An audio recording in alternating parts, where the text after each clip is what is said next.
I feel like it's turning me off. Yeah. Literally. Oh, hello, cowboy. Hello, cowboys. What a symbol of manliness. Spirit, manliness. I feel like you're quite cynical about it, whereas I'm I am quite cynical. Yeah, about and it. that's fine, isn't it? You know. I'm glad that you're here to explain the art to me, by the way.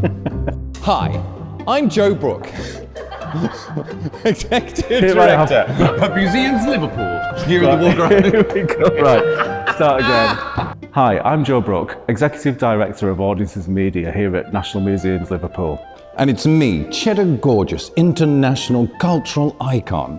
And we're about to take a little walk around the Walker Art Gallery's brand new Gender Stories exhibition. Shall we have a little wander around? Ooh, let's.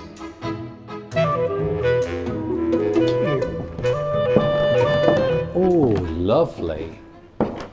I like this contraption here. It is a contraption. What's going on here? Well, it's a piece called What If You Regret It by an artist called Charlie Kleeman. Right. And it's a piece all about biohacking and creating hormones yourself at home.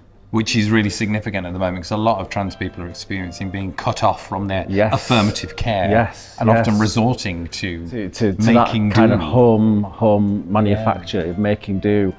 And it's quite precarious, isn't it? You know, it's kind of like scientific equipment, quite precariously placed within a gun rack.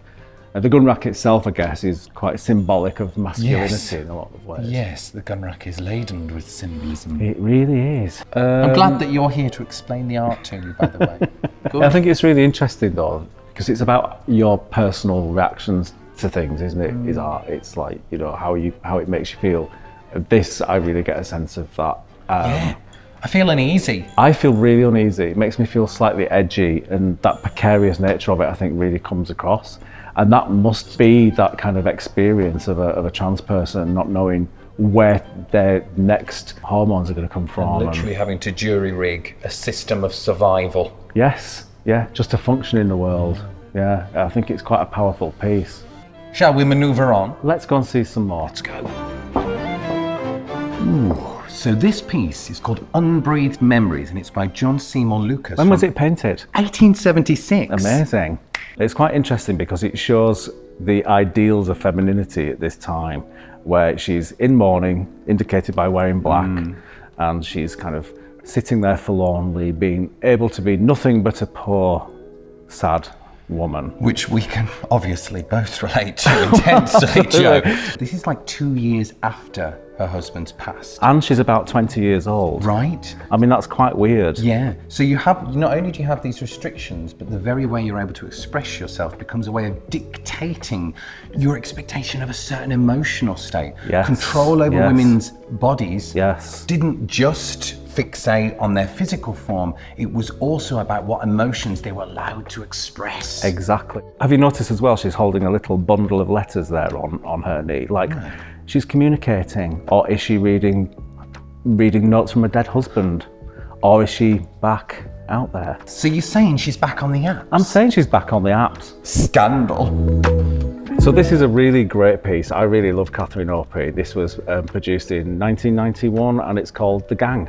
The thing with Catherine Opie is she exposes quite a lot of women's political kind of work through drag, which is really unusual for us to see. But we're not used to seeing women as drag kings, which is actually quite unusual. And this was like 1991. We don't really appreciate kings as much these days, but of course if you go back to the 19th century, male impersonation was knocking the gals out of the water. Yes. Because it was almost a little bit too gauche, a little bit too sensitive for a man to dress as a woman.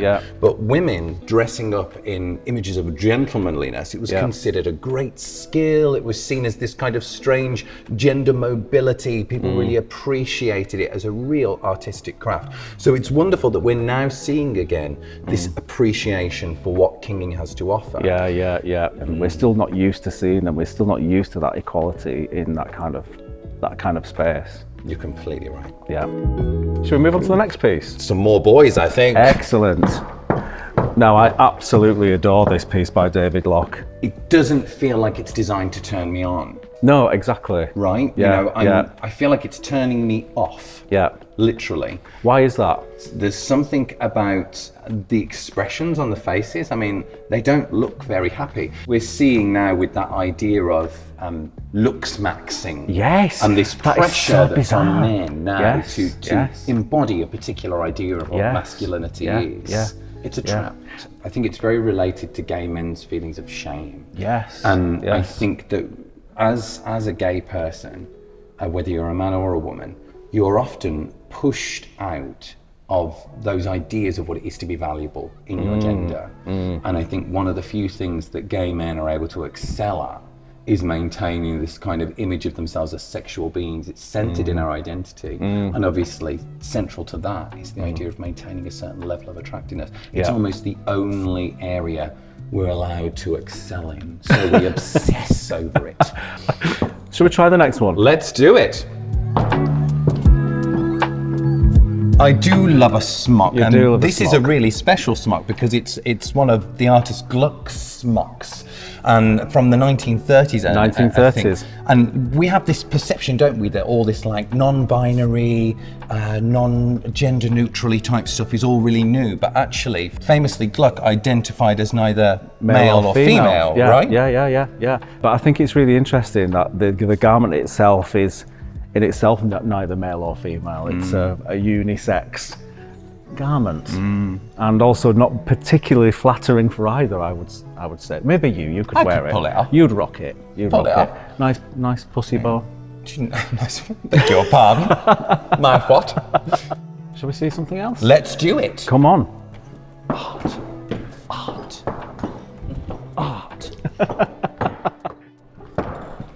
Oh, look at these gorgeous butch queens here. Oh, I love this piece. Shortly after these images were taken, these boys passed away from AIDS. And for me as an HIV positive man, I find it incredibly moving and really haunting to see these beautiful young people who are no longer with us. So for me, it's particularly poignant. There's something also quite interesting about the way the emulsion's been applied to the print, and then it's been processed, still leaving this raw edge. So it's kind of mark making. It's more present. It turns the whole image into an object rather than it just being a very kind of standard sharp-edged photograph. It's got so much more to say. So these for me, they have so much tied up within them, these images, but I just find them incredibly moving and incredibly beautiful. Oh, hello, cowboy. I know, cowboys. What a symbol of machismo and masculinity and manliness. Spirit, manliness. So this piece is called Framed. It was made in 1977 by Victor Bergen, and it subverts the idea of the Marlboro Man advertising campaign. Which is it's like a famous campain, isn't it? Really famous campaign. I mean, I used to smoke Marlboro cigarettes, and I used to imagine I was him. Yeah. It's interesting because he's such an icon. That kind of the cowboy hat. It's that classic image of American masculinity. Yeah. Such a fantasy. Yeah. And yet contrasted with this caption that's actually about the drudgery of being a middle-aged woman trying to get her head on and live up to that expectation. Inverse fantasy, right? Yeah, absolutely. It's literally about the fact that the one can't live without the other. Yes. And even though we don't see them as fantasies at the same time. So, partner, shall we mosey on? Yes.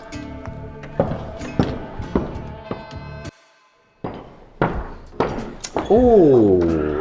This is Arthur Stocks, and it's called Motherless, and painted in 1883. 1883? Very chocolate boxy. What do you mean by that? What do you mean by chocolate box? Well, it's kind of really prissy, really twee. It's really kind of soft. It's a really romanticized image of a father with a child on his knee.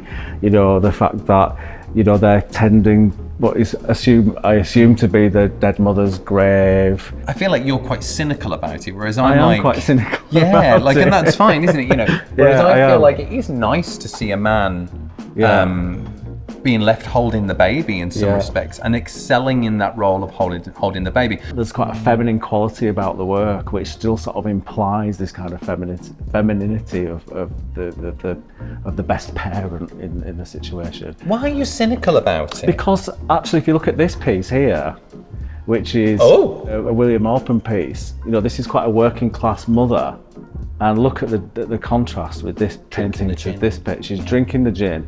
It's all really dour. Mother's ruined. She's looking really downtrodden. The baby looks really sad, and the colours are all really flat. And kind of motherhood is kind of represented in this way, in this context, but fatherhood is represented in this kind of really romanticised way in this one. Ta-da! Ta-da! Okay, Mary Wollstonecraft.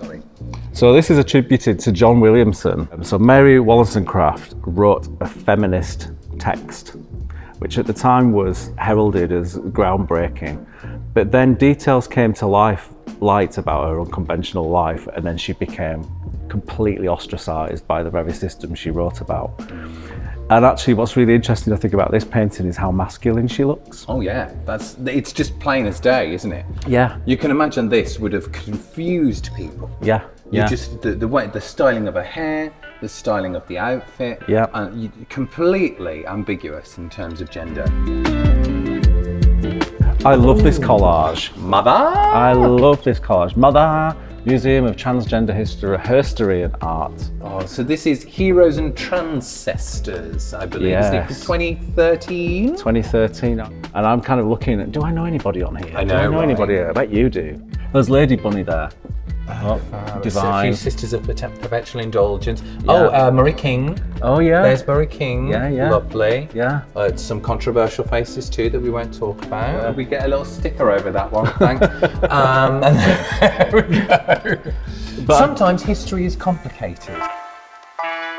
For me, what it really makes me appreciate is how queerness is interwoven into all aspects of culture. When you actually see these faces presented in this way, it really gives you a sense of the breadth and influence of the trans community and their allies. Shall we spend a bit of time and look at some others, just you and me? Well, I feel like there's plenty to see here. So absolutely. I think there's enough to amuse us all afternoon. I think so too. Yeah, let's go.